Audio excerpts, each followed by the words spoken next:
Hello, hello, and welcome into the start of another Let's Play for Civilization 6, a slightly more formal start than we're used to, where we are playing as Indonesia. Indonesia is awesome. Indonesia is one of the fall update leaders, who is generally kind of awesome.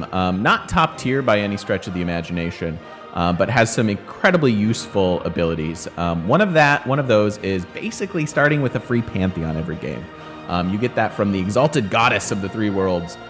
So this is a cool ability. Naval units can be purchased with faith, which is pretty sweet. No one else can do that. That is incredibly unique. And religious units pay no movement to embark or disembark, and then +2 faith for city centers that are adjacent to a coast or a lake. So generally speaking, that starts you with faith generation of +2 in your capital. So you never have to run God King to get your pantheon. You'll just kind of start with a turn 12 or 13 pantheon, something like that. So that in itself is quite useful.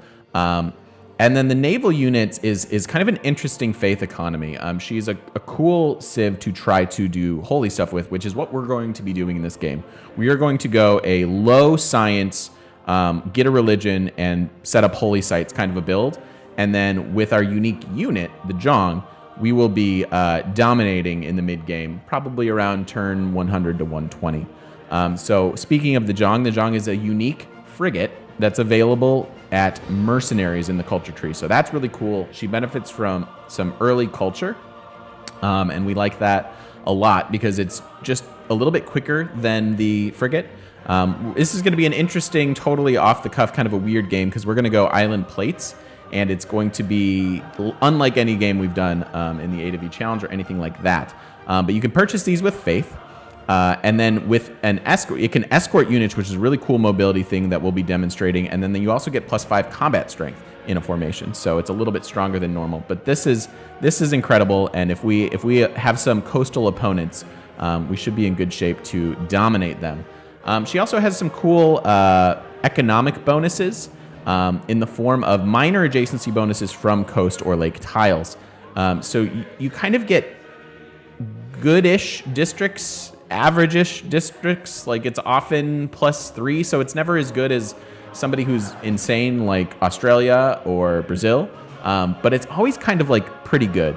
Obviously we'll have a coastal or lake bias in our starts, but it's interesting the districts you can set up. You can basically get a minor adjacency bonus from coast, which means you need 2 of them to get +1 of whatever the thing it is. We're going to be utilizing holy sites and harbors this game.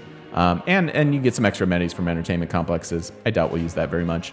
And then the Kampung is one of the best tile improvements in the game. It can go on water, so that alone is insane. It provides food and production and housing, and eventually tourism. Wow, all those things are really, really good. So this unit allows you to have coastal cities that are really, really tall, with like high population availability. It does make us really builder dependent. So Indonesia, while having a really strong mid to late game, is pretty slow on the get-go because you are builder dependent. You really need to hit that 5 builder charge rush with serfdom to kind of make your cities awesome. But yeah, so she's a lot of fun to play. I really like setting up the map like we're about to do. So we're playing on deity as always, standard speed and small. We're going to play island plates. It's not something we've done a whole lot of. I like to make the resources abundant, and I like to make the world age new. You're going to need new age for production and hills in whatever land you do actually have.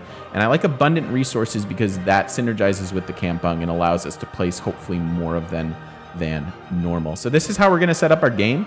Here is our seed if anybody wants to play, and we're going to get into the game. Thanks for watching, guys. Enjoy the Let's Play.